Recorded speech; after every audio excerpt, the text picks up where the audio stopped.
অনেক দিনের সাধনা, জল্পনা কল্পনা, আপনার মোহরে নবুয়তে আমার ঠোঁটটা আমি লাগাবো, আপনার মোহরে নবুয়তের মধ্যে আমার ঠোঁটটা লাগিয়ে আমার ঠোঁটটারে আমি জাহান্নাম থেকে পরিত্রাণ করাবো। এজন্য প্ল্যান প্রোগ্রাম করে এতক্ষণ আপনার জামাটা খুলতে বলেছি। আপনার উপরে আমার কোনো হক নাই। আমার আব্বা মা, আমার সম্পদ, আমার জীবন আপনার জন্য কোরবান গো নবী। ওয়া কানা বাইনা কাতিফাইহি খাতামুন নবুওয়া, আর পিঠের মধ্যে কাজিররিল হাজালা, কবুতরের ডিমের মতো একটা মাহরুন নবুওয়া ছিল। উনি যে শেষ নবী, উনি যে প্রফেট, দ্য লাস্ট মেসেঞ্জার, এটা প্রমাণ আল্লাহ সিল মেরা দিছে বাম দিকের কাঁধে, ডান দিকে না। কোন দিকে? সাহাবারা যারা এটা দেখেছেন তারা বলেছেন যে আমরা দেখেছি এর মধ্যে কিছু চুলও ছিল, একটু লালচে ছিল, একটু উঁচু ছিল। একদিন বিশ্বনবী বললেন, বান্দার কোনো হক আল্লাহ কোনোদিন ছেড়ে দেয় না। আল্লাহর হক আল্লাহ মাফ করে, বান্দার হকের মাফ নাই। যদিও আমি নবী, আমার উপর যদি কোনো হক থাকে বলো, আমি দিয়ে দেব। কোন সাহাবী দাঁড়ায় না। এক সাহাবী দাঁড়িয়ে বলল, নবী, যুদ্ধের ময়দানে চাবুক চালানোর সময়, লাঠি চালানোর সময় এক কাফেরকে মারতে যেয়ে আপনার লাঠির বাড়ি আমার পিঠের মধ্যে পড়েছে।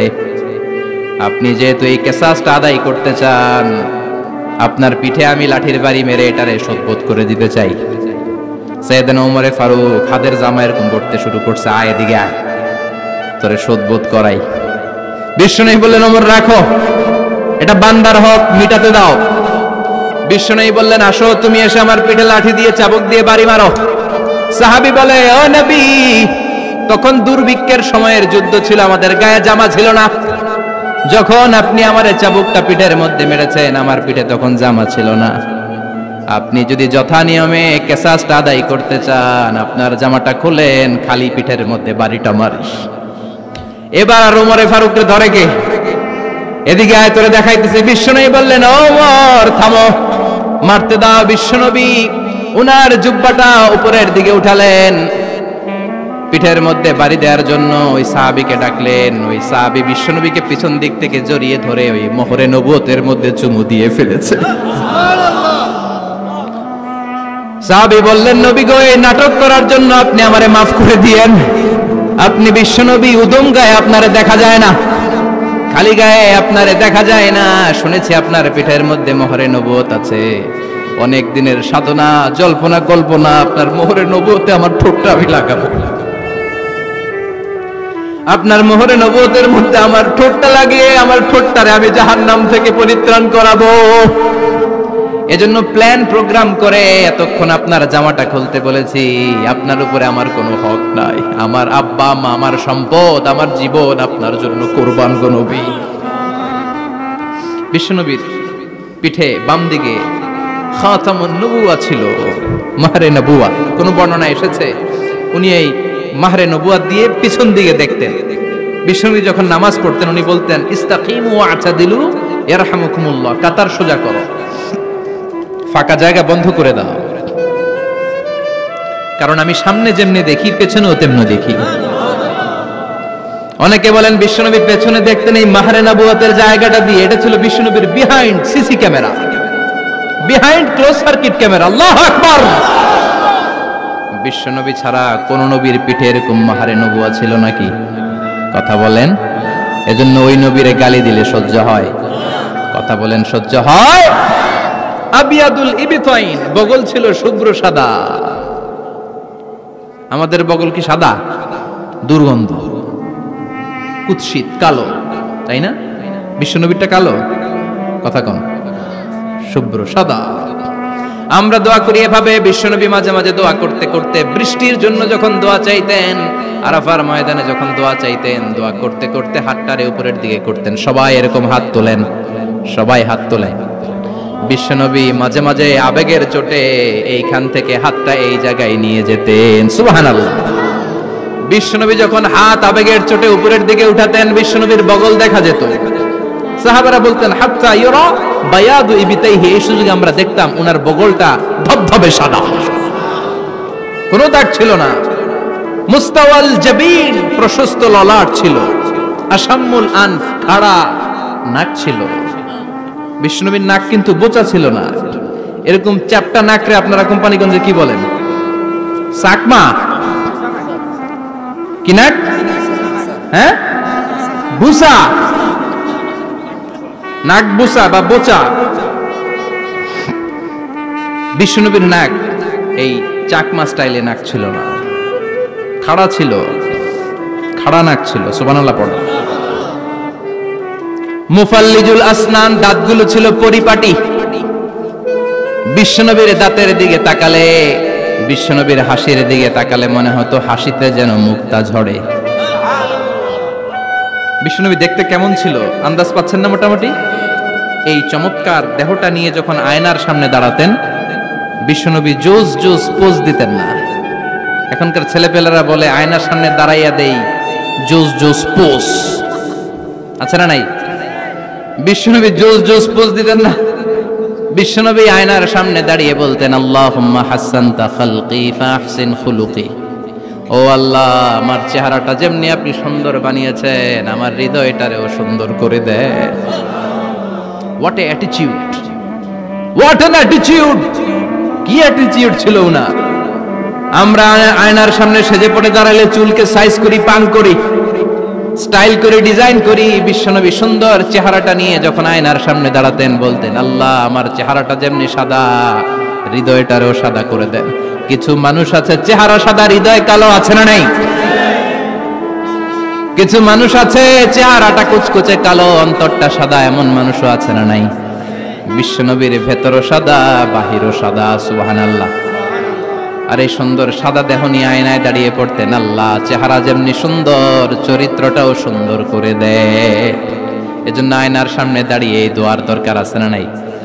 পড়তে রাজি আছেন? মনে থাকবে না মাহফিল শেষ ভুলে যাবেন? মনে থাকবে? আয়নার সামনে আপনি যখন দাঁড়াবেন, আপনার স্ত্রী যখন দাঁড়াবে, আপনার বাচ্চারা যখন দাঁড়াবে, বলে দিবেন, বাবা, আয়নার সামনে দাঁড়ানোর দোয়া পড়ো। কত অসাধারণ দোয়া! পড়েন আওয়াজ করে আমার সাথে, আল্লাহুম্মা হাসানতা খালকি ফাহসিন খুলুকি। আল্লাহুম্মা হাসানতা খালকি ফাহসিন খুলুকি। এর মানে, আল্লাহ, আমার চেহারাটা করেছো সুন্দর, আমার আচরণ, আমার চরিত্রটাও সুন্দর করে দাও। চিৎকার করে পড়েন আমিন। তাহলে বিশ্বনবীর ব্যাপারে তিনটা কথা আমরা শুনবো বলেছিলাম, প্রথমটা শুনে ফেলেছি। মানে উনি দেখতে কেমন ছিল, উনি দেখতে কেমন ছিল, এর মধ্যে আমাদের আমলের কিছু নাই, শুধু বর্ণনা করা আর শোনা আর বিশ্বনবীকে ভালোবাসা, ঠিক কিনা? কারণ উনার নাক খাড়া, আমার তো খাড়া নাও হইতে পারে। উনি সুন্দর, আমি তো শ্যামলা হইতে পারি, কারণ এটা আল্লাহর দেয়া পরীক্ষা, ঠিক কিনা? দ্বিতীয় পয়েন্ট থেকে আমাদের আমল শুরু। দ্বিতীয় পয়েন্ট ছিল বিশ্বনবীর আচরণগত বৈশিষ্ট্য। আমার নবীর বিহেভিয়ার কেমন ছিল, কন্ডাক্ট সিস্টেম কেমন ছিল, ম্যানার কেমন ছিল, মানুষের সাথে কমিউনিকেশনটা কেমন ছিল, ব্যবহারিক জীবনটা কেমন ছিল, এগুলো আমল করার দরকার আছে না নাই? কষ্ট হচ্ছে? কষ্ট হচ্ছে? মনোযোগ আছে তো? মনোযোগ আছে না গেছে? আমরা এবার শুনবো বিশ্বনবীর আচরণ কেমন ছিল। বিশ্বনবী যখন রাস্তা দিয়ে হাঁটতেন, ইয়ামশি হাউনান, বিনয়ের সাথে হাঁটতেন। ইয়ামশি হাউনান, রহমানের বান্দারাও বিনয়ের সাথে রাস্তা দিয়ে হাঁটে, ঠিক কিনা? ওয়া ইবাদুর রাহমানিল্লাযীনা ইয়ামশুনা আলাল আরদি হাওনান ওয়া ইযা খাতাবাহুমুল জাহিলুনা ক্বালু সালামা। রহমানের বান্দারা যখন রাস্তা দিয়ে হাঁটে, বিনয়ের সাথে হাঁটে, তারা অহংকার প্রদর্শন করে না, মানুষের সাথে বিনয়ের সাথে রাস্তা দিয়ে হাঁটে। এজন্য রাস্তা দিয়ে যখন হাঁটবো, বিনয়ের সাথে হাঁটবো। রাজি আছেন তো? নাকি অহংকার প্রদর্শন করে হাঁটবেন? বিশেষ করে যুবকেরা, ৩-৪ জন যুবক একসাথে হলে রাস্তায় ওদের আর কারো হুঁশ জ্ঞান থাকে না। পুরো দুনিয়াটাই মনে হয় দুনিয়াটাই আমার, আছে না নাই? না, মুরব্বীকেও সম্মান করবা, মহিলাদেরকে সম্মান করবা, তোমার জায়গায় তুমি হাঁটবা, ভদ্রভাবে হাঁটবা। ভদ্রভাবে হাঁটার দরকার আছে না নাই? উনি মুরব্বী, একদিন উনিও তোমার মতো যুবক ছিল, ঠিক কিনা? এই যে আমার কালো দাড়ি, আজীবন কালো থাকবে? কথা বলেন। উনার সাদা দাড়ি, ছোটবেলায় মনে সাদা দাড়ি নিয়ে আসছিল না? হ্যাঁ, উনিও একদিন তাগড়া যুবক ছিল। উনিও কোম্পানিগঞ্জ বাজারে দাঁড়ালে লোকজন তাকিয়ে থাকতো, ঠিক কিনা? তার মানে রং ধরা যৌবন জং ধরে শেষ। যৌবন সব সময় থাকে না, সার্টেন একটা পিরিয়ডের জন্য আল্লাহ দিয়েছে। এজন্য যুবক ভাইরা, তোমাদের রক্ত গরম, তোমাদেরকে বিনয়ী হতে হবে বেশি, ঠিক কিনা? রাজি আছো তো সবাই? বিশ্বনবী বিনয়ের সাথে হাঁটতেন। ওয়াকানা ইয়াতাবাসসাম, সবসময় মুচকি হাসতেন। কি করতেন? মুচকি হাসেন তো আপনারা? হাসেন না? মুচকি হাসবেন, কারণ মুচকি হাসতে পয়সা লাগে না। লাগে? মুচকি হাসি দেন তো একটা। এই যে সবার এখন মুচকি হাসি, পয়সা লাগছে? কথা কন। তাবাসসুমুকা ফি ওয়াজহি আখিকা সাদাকা, you would smile to your brother, it's a charity. তুমি তোমার ভাইয়ের দিকে তাকিয়ে যে মুচকি হাসবে, এত সদকা দেওয়ার সওয়াব হয়ে যাবে। বিশ্বনবী সব সময় মুচকি হাসতেন। হাসি তিন ধরনের, তাবাসসুম, দিহক, কাহকাহা। কাহকাহা মানে অট্ট হাসি, আলিফ লাইলার দত্তরা যেমন হাসি দেয় ওই হাসি। এটা নামাজের মধ্যে কেউ দিলে নামাজও শেষ, ওযুও। আর দিহক, হালকা আওয়াজে হাসি, সামান্য দাঁত দেখা যায় মাঝে মাঝে। বিশ্বনবী মজা করে এরকম হাসি দিতেন, কিন্তু সব সময় বিশ্বনবীর ঠোঁটের মধ্যে মুচকি হাসি লেগেই থাকতো। তাহলে আমরা বিনয়ের সাথে হাঁটবো, নাম্বার 1। নাম্বার 2, সবসময় মুচকি হাসবো। রাজি আছেন? ঘরে যেই স্ত্রীকে একটা মুচকি হাসি দিবেন, আজকে রাতেই দিবেন, যেই একটা মুচকি হাসি। রাজি আছেন? হ্যাঁ? ভালোবাসা বাড়াই দিবে কে? কথা কয় না। ভালোবাসার কথা আসলে আওয়াজ কমে যায়। ভালোবাসার কথাও কোরআনে আছে না নাই? আল্লাহু আকবার। আল্লাহ দাম্পত্য জীবনের ভালোবাসা তুমি বাড়িয়ে দাও। ইযা ইলতাফাতা ইলতাফাতা জামিআন। এই দুই একজন ওঠা বসা করতেছে কেন? ওঠা বসা করা যাবে না, বসেন। আর অল্প কয়েক মিনিট কথা বলবো। এখানে তো অনেক বিশৃঙ্খল, আমি তো বলতেছি না কিছু, অনেক বিশৃঙ্খল হয়ে গেছে মাহফিলটা। ওঠা বসা করা যাবে না, বসেন। 2-4 মিনিট কথা বলে আমরা একসাথে বিদায় নিব। কারণ এই মাহফিলগুলোর একটা সৌন্দর্য আছে, আপনি ওঠা বসা করলে সৌন্দর্যটা নষ্ট হয়। আপনি কি মনে করছেন শুধু এই মিডিয়া কর্মীরাই ভিডিও করে, ফেরেশতাদের ভিডিও নাই? ওয়া কুল্লা শাইইন আহসাইনাহু ফি ইমামিম মুবিন। ফেরেশতাদের ভিডিও ক্যামেরার নাম ইমামুম মুবিন। সুবহানাল্লাহ পড়েন। এই ইমামুম মুবিন নামক ক্যামকর্ডার, এটা দিয়ে তারা রেকর্ড করে নিয়ে যায়। এজন্য ওঠা বসা করলে এটা সুন্দর লাগবে। কথা বলেন। আর উঠবেন কেউ? আর কয়েক মিনিট কথা বলবো, আমরা কেউ উঠবো না ইনশাআল্লাহ। পড়েন। ইযা ইলতাফাতা ইলতাফাতা জামিআন। বিশ্বনবীর যদি ডানে বায়ে কোথাও তাকানোর দরকার হতো, উনি আর চোখে তাকাতেন না। অনেকে এইভাবে বসে আছে, ডানে এমনে তাকায়, এমনে আছে না নাই? এইভাবে এমনে তাকায়, আছে না নাই? এভাবে তাকানো যাবে না। বিশ্বনবী ডানে তাকানোর দরকার হলে ইলতাফাতা জামিআন, অ্যাবাউট টার্ন, ঘুরে যেতেন, ঘুরে এইভাবে তাকাতেন। আবার বায়ে তাকানোর দরকার হলে বুকটা নিয়ে, শরীরটা নিয়ে ঘুরে যেতেন, এইভাবে তাকাতেন। সুবহানাল্লাহ পড়বেন না? আর চোখে তাকানো কি ভালো স্বভাব? বিশ্বনবী ইযা ইলতাফাতা ইলতাফাতা জামিআন, যেদিকে তাকাবেন ওদিকে ফুললি মনোনিবেশ করতেন, তারপরে তাকাতেন। সুবহানাল্লাহ পড়েন। ওয়া কানা মুস্তাহিয়ান, লাজুক ছিলেন, বেশ লাজুক। এখন সমাজে লাজুকতা নাই, লাজ শরম আমরা হারাতে বসেছি, ঠিক কি না? বিশ্বনবী আসাদ্দু হায়াআন মিনাল আযরা ফি খিদরিহা। যেই মেয়েদের বিয়ে হয় নাই, এমন ভার্জিন নারী, কুমারী নারী যারা পর্দার ভেতরে অনেক লাজুক হয়ে বসে থাকে, বিশ্বনবী পর্দার আড়ালে ওই কুমারী নারীদের চাইতেও বেশি লাজুক ছিলেন। এত লাজুক ছিলেন, এত লাজুক ছিলেন, লজ্জা পেলে চেহারাটা বিশ্বনবী লাল হয়ে যেত। ছোট্টবেলায় হালিমাতুস সাদিয়ার বাড়িতে যখন দুধ খেতে গিয়েছিলেন, বিশ্বনবীর দুধমা হালিমাতুস সাদিয়া বলে, এই কুরাইশি মুহাম্মদ ছেলেটাকে কখনো কাঁদতে দেখি নাই। ক্ষুধা লাগলেও কাঁদে না, ব্যথা পেলেও কাঁদে না, শুধু লজ্জাস্থানের জায়গা থেকে কাপড়টা একটু সরে গেলে ছোট্ট মুহাম্মদ চিৎকার দিয়ে ওঠে। কি বুঝে সে? ক্ষুধা লাগলেও কাঁদতো না, ব্যথা পেলেও কাঁদতো না, লজ্জাস্থানের জায়গা থেকে কাপড় সরে গেলে বিশ্বনবী চিৎকার দিয়ে উঠতেন। সুবহানাল্লাহ পড়েন। এজন্য লজ্জা শরমের দরকার আছে না নাই? ইযা লাম তাস্তাহি ফাসনা মা শিতা। যদি লজ্জা শরম না থাকে, যা মন চায় তাই করতে পারো। এটা আমাদের বাংলাদেশে ব্যাপক। লাজ শরম কিচ্ছু নাই, যে যেটার যোগ্য না সে সেইটা করতে যায়, ঠিক কি না? এই যে হিরো আলমের মনোনয়ন নিয়ে টানাটানি, কোনো লজ্জা শরম আছে? আমার যোগ্যতা থাকতে হবে না? আমাকে রাজনীতি জানতে হবে না? আমাকে যদি আজকে বলে মিজানুর রহমান আজহারি আপনি অনেক কোয়ালিফাইড লোক, আপনি কালকেই দেশের প্রধানমন্ত্রী, আমি ওই জায়গায় বেহুশ। কারণ আমার নাই কোনো রাজনৈতিক জ্ঞান, নাই কোনো ডিপ্লোম্যাটিক জ্ঞান, নাই কোনো কূটনৈতিক জ্ঞান, এই কাজ আমার নয়। এজন্য লাজুকতার বড় দরকার। যেখানে যার বসা দরকার সে সেখানে যাবে। কিয়ামতের আগে যেই লোক যেই চেয়ারে বসার দরকার ওই লোক ওই চেয়ারে বসবে না। এটা হলো কিয়ামতের আলামত। জোরে কোন ঠিক কিনা? সভাপতি হওয়ার যোগ্যতা নাই, সভাপতি হয়, আছে না নাই? সেক্রেটারি হওয়ার যোগ্যতা নাই, সেক্রেটারি হয়, এরকম সমাজে আছে না নাই? নেতা হওয়ার যোগ্যতা নাই, নেতা হয়, আছে না নাই? সবগুলো কিয়ামতের আলামত। আমার বিশ্বনবী এমন লাজুক ছিলেন, বিশ্বনবীর মতো এমন লাজুক নবী আর কেউ ছিল নাকি? কথা বলেন। ওয়াকানা আসহাবুল মাইমানা, বিশ্বনবী ডানপন্থী ছিলেন। কি পন্থী? কি পন্থী?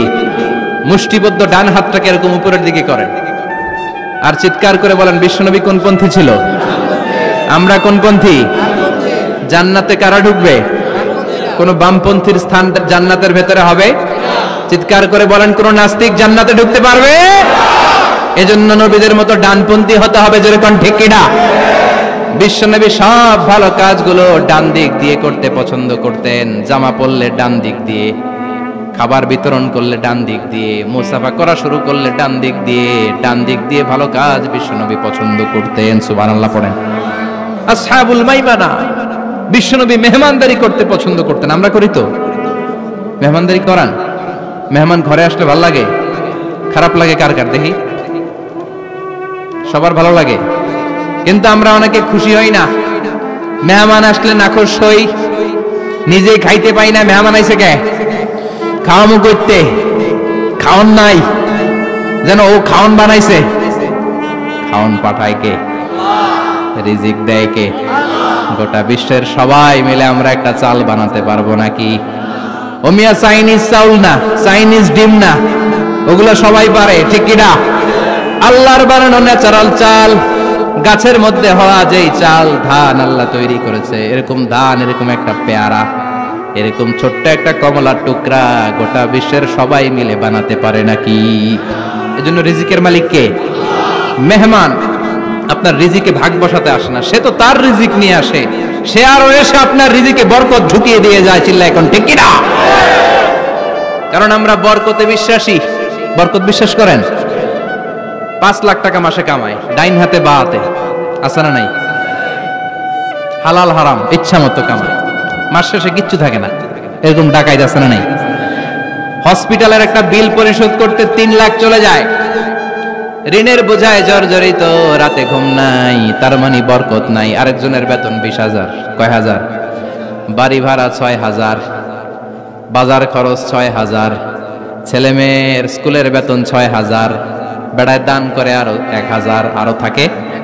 সুবহানাল্লাহ পড়েন। দিস ইজ কল্ড বারাকা। 20,000-এর বেতনের ভেতরে বারাকা ছিল। 5 লক্ষ ইনকাম, 1 টাকাও নাই, ঠিক কিনা? এজন্য কোটি টাকার মালিক দেখলে মনে করবেন না অনেক সুখ।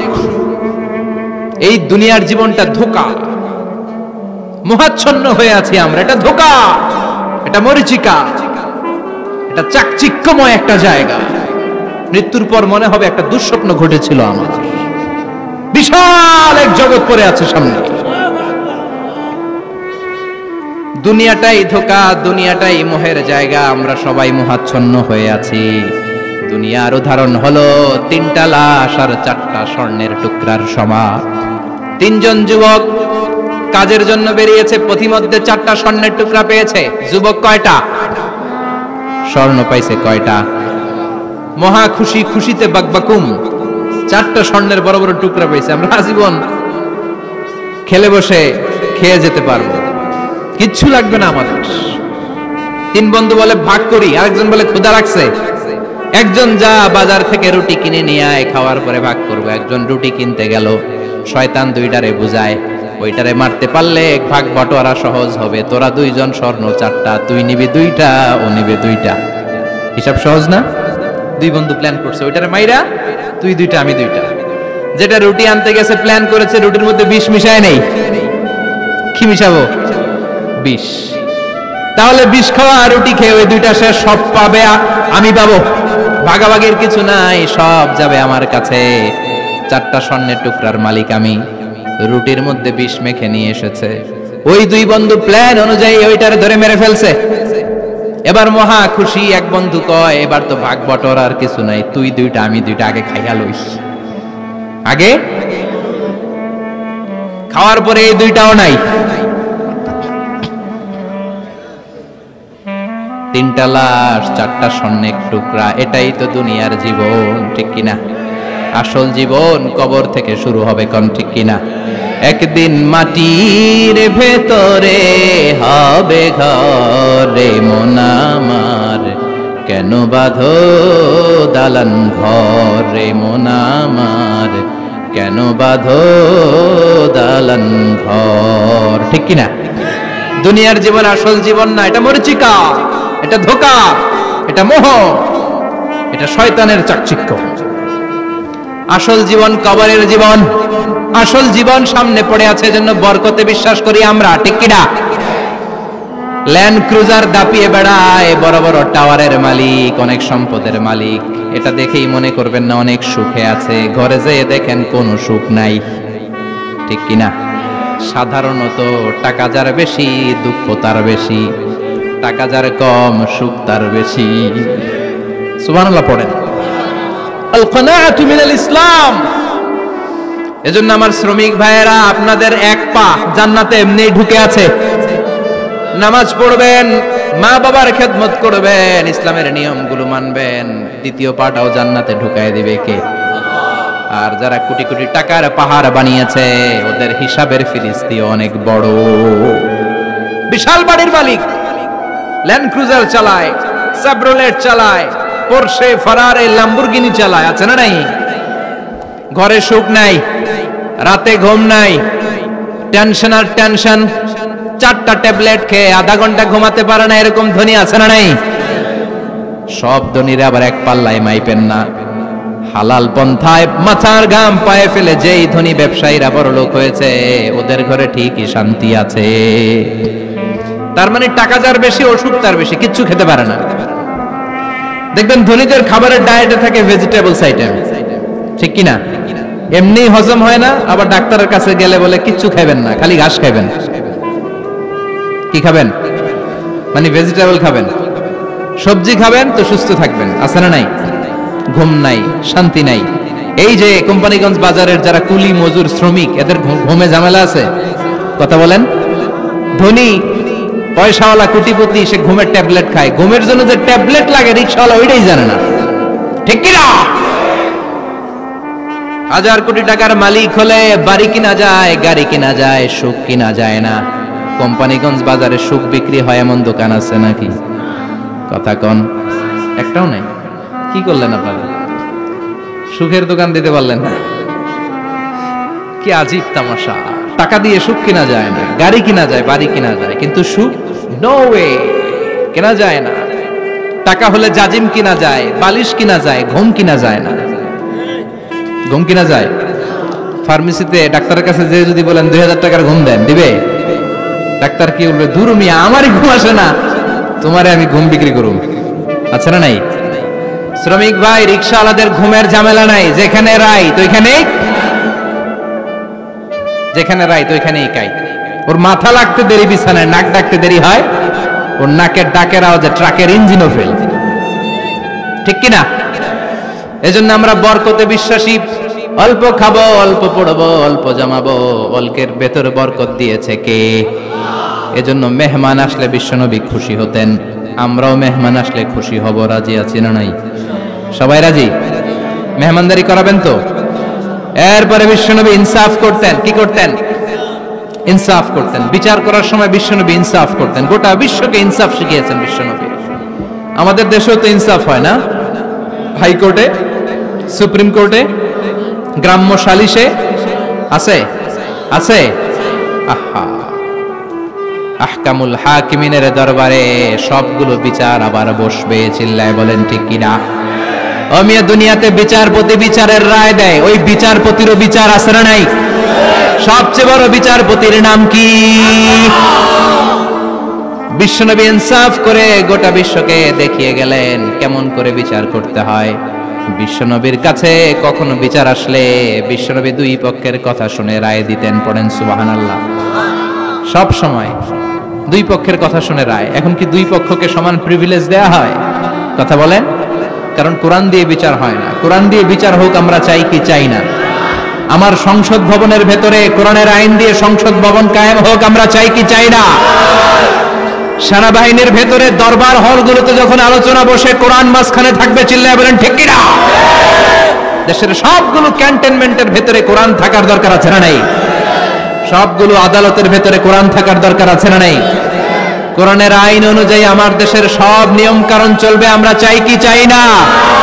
এই কোরআনের আইনের বিরুদ্ধে যদি কোনো আইন পাশ করা হয়, আমরা ওই আইনের বিরুদ্ধে চিৎকার করে বলেন ঠিক কি না? আমরা এই কোরআনের জন্য সব বাজি রাখতে রাজি আছি, আমরা জীবন বাজি রাখতে রাজি আছি, আমরা দেহের তাজা রক্ত বিলিয়ে দিতে রাজি আছি, যারা বলেন ঠিক কি না? কোরআনের জন্য কে কে ময়দানে থাকতে রাজি আছেন হাত উঁচু করে আল্লাহর দেখা।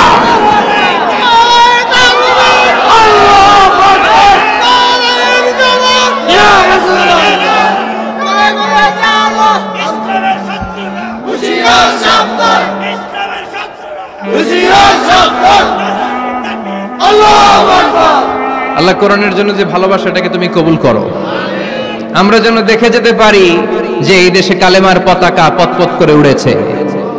আমরা যারা ইসলামের পক্ষে, এটাই আমাদের অপরাধ। আমরা ইসলামকে একটা বিজয়ী শক্তি হিসেবে দেখতে চাই, আমরা ইসলামকে পার্লামেন্টের ভেতরে দেখতে চাই, আমরা কালিমার পতাকা পতপত করে উঠছে এটা দেখে যেতে মরতে চাই। চিল্লায় বলেন ঠিক কি না? বিশ্বনবী ইনসাফ শিখালেন, বিচার আসলে দুই পক্ষের কথা শুনতেন। বিশ্বনবীর স্ত্রী সাউদা এসে বলে, নবী আমি আপনার কুমারী বউ আয়েশার ঘরে তরকারি নিয়ে গিয়েছিলাম, ঝোল নিয়ে গিয়েছিলাম, কোন বর্ণনায় পায়েস নিয়ে গিয়েছিলাম। তরকারি দেওয়ার পরে আপনার স্ত্রী রেগে বলে, তরকারি দিলা কেন? আমি কি তরকারি রাঁধতে পারি না? আনলা কেন? রাগের চোটে তরকারির ঝোল নিয়ে পায়েস নিয়ে আমার গালের মধ্যে মাখিয়ে দিয়েছে আপনার বউ। আপনি তো শ্রেষ্ঠ বিচারক, নবী বিচার করে দেন। দুই বউয়ের মধ্যে ঝগড়া আছে না নাই? বিশ্বনবী সাউদার কথা শুনলেন, মা আয়েশাকে ডেকে পাঠালেন। মা আয়েশারে বললেন, ও আয়েশা আসলে এমনটা করেছো নাকি? মা আয়েশা বলে, নবী তখন আমার মেজাজটা বড্ড গরম ছিল, রাগের মাথায় ঝোল নিয়ে আমি সাউদার মুখে লাগিয়ে দিয়েছি। আসলে কাজটা কথা শুনে রায় দেয় নাই, ঠিক কি না? দুইজনের কথা শুনে বিশ্বনবী বললেন, আমার আদালতের রায় হচ্ছে কিসাস, টিট ফর ট্যাট। যেমন করেছো তেমন, ঘুষি মারলে ঘুষি, গুতা মারলে গুতা, ঠেলা মারলে ঠেলা, আছে না নাই? সাউদাকে যেমনি তুমি পায়েস মাখিয়ে দিয়েছ, সাউদাও পায়েসের বাটি থেকে কিছু পায়েস নিয়ে আয়েশার গালে মাখো। সুবহানাল্লাহ পড়েন। সাউদাও বিশ্বনবীর রায় অনুযায়ী বাটি থেকে পায়েসের ঝোল নিয়ে মা আয়েশার গালের মধ্যে মেখে দিলেন। মা আয়েশা কি আর করবেন, হেসে দিলেন। সাইয়েদাতুনা সাউদাও হাসলেন, বিশ্বনবীও হাসলেন। আরশের উপর থেকে খুশি হয়ে গেল কে? এজন্য কোরআন দিয়ে যদি, কোরআনের নিয়ম দিয়ে যদি, বিশ্বনবীর শেখানো পন্থায় যদি বিচার হয়, ওই বিচারের মধ্যে ইনসাফ থাকবে, জুলুম থাকবে না। ওই বিচারের মধ্যে কোনো স্কাইপি কেলেঙ্কারি হবে না। আমাদের টেলিফোনের ফোনালাপ ফাঁস হয়ে যায়, স্কাইপি ফাঁস হয়ে যায়, অনেক ঝামেলা হয়ে যায়, আছে না নাই? এরপরেও জনগণের চোখ খোলে না। আল্লাহ তুমি চোখ খোলার তৌফিক দাও, সহি সমঝ দান করো, পড়ে না আমিন। বিশ্বনবী ইনসাফ করতেন। বনু মখজুমিয়া গোত্রের এক মহিলা চুরিতে ধরা পড়ল। কিসে ধরা পড়ল? কথা বলেন। চুরিতে। চুরি করলে নিয়ম কি? লাউ চুরি করলে, আম চুরি করলে, কলা চুরি করলে হাত কাটা যাবে না, এটা বড় চুরি। সুবহানাল্লাহ।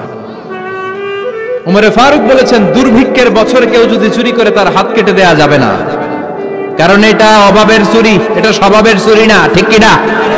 ঘরে খাবার নাই, পেটে দানা পানি নাই, লাউ চুরি করছে, মুরগি চুরি করছে, এই চোরের হাত কেটে দিও না, কারণ সে ক্ষুধার্ত। পেটে খাবার আছে, গায়ে জামা আছে, সমাজে সম্মান আছে, তারপরে পুরো দেশটা খেয়ে ফেলতে চায়, এরকম ডাকাত আছে না নাই? দেশের টাকা পাচার করে, ব্ল্যাক মানি করে, এরকম ডাকাত আছে না নাই? ঘুষ খেতে খেতে পেটটা এরকম হাতির মতো মোটা করেছে, এরকম ডাকাত আছে না নাই? দেশের সবকিছু লুণ্ঠন করে, এরকম আছে না নাই? এই ডাকাতদের হাত কাটার মধ্য দিয়ে হাত কাটার প্রোগ্রাম শুরু করতে হবে। এরকম একটা ডাকাতের হাত কেটে যদি দেশের গভর্নমেন্ট বাইতুল মোকাররমে জুমার নামাজের সামনে লাইভ সম্প্রচার করে, সারা বাংলাদেশের 18 কোটি মানুষ যদি দেখে, আর কেউ চুরি করবে? চুরি করার আগে 3 বার লাভ দিবে, যেরকম ঠিক কিনা? বনু মখজুমিয়া গোত্রের এক নারী চুরিতে ধরা পড়ল। ভেরি প্রেস্টিজিয়াস এন্ড ডিগনিফাইড ফ্যামিলির মেয়ে, এলাকায় সম্ভ্রান্ত কিছু ফ্যামিলি থাকে না, এরকম বড় ফ্যামিলির মেয়ে। সব সাহাবারা বলল, এখন যদি নবী হাত কেটে দেয় মদিনাতে তো মারামারি হবে। ওসামা বিন যায়েদকে বলল, ওসামা তুমি বিশ্বনবীর সবচেয়ে প্রিয় পাত্র, হুব্বু রাসূলিল্লাহ, তুমি যাও বিশ্বনবীরে বলো হাত যেন কেটে না দেয়। ওসামা যে বলে, নবী গো, সব সাহাবারা বলেছে এই মেয়ের হাত কাটলে মদিনায় ঝামেলা হবে, হাত কেটে দিয়েন না। এই কথা শুনে বিশ্বনবীর চেহারাটারে লাল করে দিল কে? বিশ্বনবী বললেন, ওসামা কোত্থেকে এত বড় স্পর্ধা পেলি রে তুই ওসামা? এই আইনটা তো আমি বানাই নাই, আরশের উপর থেকে এই আইনটা নাজিল করেছে কে? السارق والسارقة فقطعوا أيديهما جزاء بما كسبا نكالا من الله والله عزيز حكيم. Subhanallah. পড়েন, if anyone steal something very precious from the society, from house, the government should cut down his right hand. দামি কিছু চুরি করলে গভর্নমেন্ট কাটবে, আমরা কাটতে পারবো? এটা সরকারের কাজ, সরকার ডান হাত কেটে দিবে। ওসামা, এটা আল্লাহর আইন। কেমন করে আল্লাহর আইনে তুমি সুপারিশ করতে আসো? কোন বনু মখজুমিয়া গোত্রের মেয়ে? ওই মেয়ে তো দূরের কথা, আমার কলিজার টুকরা ফাতেমাও যদি চুরি করে, আমি রামদা নিয়ে ফাতেমার ডান হাতটা এক কোপ দিয়ে কেটে দিতে এক মুহূর্ত দেরি করব না রে ওসামা। জাস্টিস, ইনসাফ শিখে নাও। কেমন করে প্রতিষ্ঠা করেছে বিশ্বনবী, চিৎকার করে বলেন ঠিক কি না? এগুলো হচ্ছে বিশ্বনবীর অভ্যাস, আচরণ। বিশ্বনবী ধীরস্থির ভাবে কথা বলতেন, তাড়াহুড়ো করতেন না। সাহাবারা বলতেন, বিশ্বনবী যখন কথা বলতেন প্রতিটা শব্দ আলাদা করা যেত, প্রতিটা অক্ষর আলাদা করা যেত। আল্লাহু আকবার। আবার জরুরি কোনো কথা যখন বিশ্বনবী বলতেন, ওইটাকে 3 বার বিশ্বনবী রিপিট করতেন। কয়বার? কারণ জরুরি। কারণ কি? যেন না ভুলে যায়, ভুল যেন না হয়, 3 বার বলতেন। বিশ্বনবী একবার তাকওয়া নিয়ে ওয়াজ করতেছিলেন আর বলছিলেন, তাকওয়া হা হুনা হা হুনা হা হুনা, তাকওয়া এইখানে এইখানে এইখানে। কয়বার বললেন? কারণ তাকওয়ার ওয়াজ কি কম গুরুত্বপূর্ণ নাকি বেশি গুরুত্বপূর্ণ? তাকওয়া মানে কার ভয়? যাদের হৃদয়ে আছে আল্লাহর ভয়, তারা কবু পথ ভুলে যায় না। আল্লাহর প্রেম ছাড়া এই দুনিয়ায় কারো কাছে কোনো কিছু চায় না, ঠিক কি না? যাদের হৃদয়ে আছে আল্লাহর ভয়, তারা কবু পথ ভুলে যায় না। আল্লাহর প্রেম ছাড়া এই দুনিয়ায় কারো কাছে কোনো কিছু চায় না। রাতের আধারে যারা সেজদাতে রয়, দু চোখের শ্রুতে নদী যেন বয়। রাতের আধারে যারা সেজদাতে রয়, দু চোখের শ্রুতে নদী যেন বয়। ছলনার হাতছানি যতই ডাকুক, ছলনার হাতছানি যতই ডাকুক, পেছনে ফিরেও সে তাকায় না। যাদের হৃদয়ে আছে আল্লাহর ভয়, তারা কবু পথ ভুলে যায় না। আল্লাহর প্রেম ছাড়া এই দুনিয়া কারো কাছে কোনো কিছু চায় না। চিৎকার করে বলেন ঠিক কি না? তাকওয়ার ওয়াজ করলেন, তাকওয়া মানে আল্লাহর ভয়। বিষ্ণুই বললেন, তাকওয়া হা হুনা, তাকওয়া হা হুনা, তাকওয়া হা হুনা। তাকওয়া এই জায়গায়, তাকওয়া এই জায়গায়, তাকওয়া এই জায়গায়। যেহেতু এটা গুরুত্বপূর্ণ, বিষ্ণুনবী 3 বার ইঙ্গিত করে বলেছেন। সুবহানাল্লাহ। বিষ্ণুই বলেন না তাকওয়া হা হুনা, তাকওয়া এইটা। বলেন না তাকওয়া হা হুনা, তাকওয়া এইটা। বলেন না তাকওয়া হা হুনা, তাকওয়া এইটা। জুব্বায় তাকওয়া, দাড়িতে তাকওয়া, টুপিতে তাকওয়া বলে নাই। তাকওয়ার আসল জায়গা হলো হৃদয়। এজন্য যাদের হৃদয়ে আল্লাহর ভয় আছে, তারা কোনোদিন পথ হারাতে পারে। তাদেরকে সিরাতুল মুস্তাকিমের উপর দায়েম রাখে কে? কি সুন্দর অভ্যাস ছিল বিশ্বনবীর, মানার দরকার আছে না নাই? বিশ্বনবীর আরেকটা অভ্যাস ছিল, বাসি খাবার খেতেন না। জানেন? বাসি খেতেন না, অল্প খেতেন, কিন্তু যেটা খেতেন ভালোটা খেতেন। অল্প খেতেন কিন্তু যেটা খেতেন ভালো খেতেন। মধু খেতে পছন্দ করতেন, কিন্তু মধুর মধ্যে দুর্গন্ধওয়ালা একটা মধু আছে না, মাগাফির, বুখারীতে লম্বা ঘটনা, ওইদিকে যাব না। এই মাগাফিরের মধু উনি খেতে চাইতেন না। ভালো সুগন্ধিওয়ালা মধু তিনি বিশ্বনবী খেতে পছন্দ করতেন। বিশ্বনবীর খাবারের তালিকায় সবচেয়ে পছন্দনীয় তালিকায় ছিল এই মধু।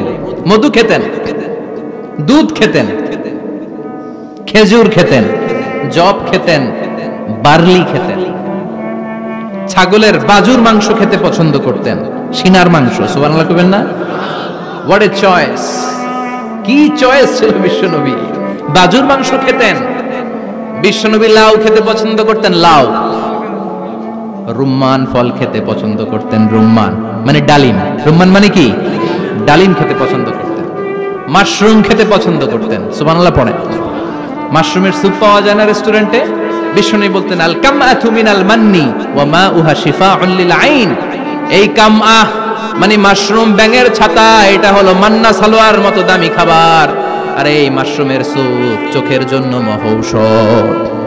যাদের রাত কানা দিন কানা আছে, মাশরুমের স্যুপ খান, চোখ ভালো করে দিবে কে? এজন্য বিশ্বনবী যেগুলো খেত এগুলো খাওয়ার দরকার আছে না নাই? বিশ্বনবীর যে সুন্দর চরিত্র ছিল, আচরণ ছিল, এগুলো পালনের দরকার আছে না নাই? তাহলে বিশ্বনবীর তিনটা কথা বলবো বলেছিলাম। প্রথম কথা ছিল দেখতে কেমন ছিল। অনেক কথা এত বলা যাবে না, সংক্ষেপে বললাম যে বিশ্বনবীর আচরণ কেমন ছিল। এখন শুনবো, শেষ কথা বলে যাই, বিশ্বনবীর ইন্টেলেকচুয়াল পাওয়ার কেমন ছিল, ওনার বুদ্ধিমত্তা কেমন ছিল। Our beloved prophet Muhammad, the last messenger, was a very good mediator. বিশ্বনবী ভালো মিডিয়েটর ছিলেন। বিশ্বনবী ভালো মধ্যস্থতাকারী ছিলেন। ঝগড়া লাগলে মিলাই দিতে পারতেন চমৎকার। সুবহানাল্লাহ। বাড়িতে যায়া জিমায় পড়ছেন? কষ্ট হচ্ছে? আর কয়েক মিনিট পড়বো, একটা তাকবীর দেন, লিল্লাহি তাকবীর। He was a very good mediator. মধ্যস্থতাকারী ব্যক্তিত্ব ছিলেন। স্বামী স্ত্রীর মধ্যে ঝগড়া লাগলে মিলায়া দিতেন, বন্ধু বন্ধু ঝগড়া মিলায়া দিতেন, সমাজে সমাজে মারামারি মিলায়া দিতেন। মক্কা থেকে মদিনায় যখন গেলেন, মদিনায় 120 বছরের একটা যুদ্ধ চলছিল, কেউ যুদ্ধটা থামাতে পারে না। বিশ্বনবী 7 দিনের ব্যবধানে যুদ্ধ থামিয়ে দিলে। Intellectual capacity, very good mediator. এজন্য বিশ্বনবীর উম্মত যারা, তাদের অভ্যাস হবে ঝগড়া লাগায় দেওয়া যাবে না, মিলায় দিতে হবে। ঠিক কিনা? আমরা যদি ঝগড়া দেখি দূর থেকে আরো লাগায় দিতে চাই, আছে না নাই? কোম্পানিগঞ্জ বাজারে ঝগড়া, কয় লাগুক আরো লাগুক, ধরবি না, থামাবি না। দূর থেকে মজা দেখি, মজাই লাগে, এরকম ডাকাইত আছে না নাই? আগুন লাগলে পানি দিয়ে নেবায়, অনেকে তেল ঢালে, আছে না নাই? কি করবেন? মিলিয়ে দিবেন। আপনার মর্যাদা বাড়িয়ে দিবে কে? বিশ্বনবী ভেরি গুড মিডিয়েটর ছিলেন। বিশ্বনবী লজিক্যাল এবং রেশনাল ছিলেন, বুদ্ধিমত্তাকে কাজে লাগাতেন। এক সাহাবী এসে বলে, নবী ইযান লি বিজিনা, আমারে জিনার অনুমতি দেন। কিসের অনুমতি? কার কাছে অনুমতি চাইলো? অন্যান্য সাহাবারা এই যুবক ছেলেটাকে ধমকাতে লাগলো, বসো, এই মিয়া বসো, বিশ্বনবীর কাছে কি কথা বলে এগুলা? ওই যুবক বসে রইল। বিশ্বনবী কাজ সারলেন, এরপর বললেন, আইনা শাবাব, ওই যুবকটা কোথায়, এদিকে আসো, কি চাইছো বলো। কয়, বিশ্বনবী আপনি আমারে জিনা করার অনুমতি দেন। বিশ্বনবী যুবকটারে কাছে ডেকে আনলেন, বললেন, ও যুবক, তোমার ঘরে বোন আছে কিনা? কয়, আছে।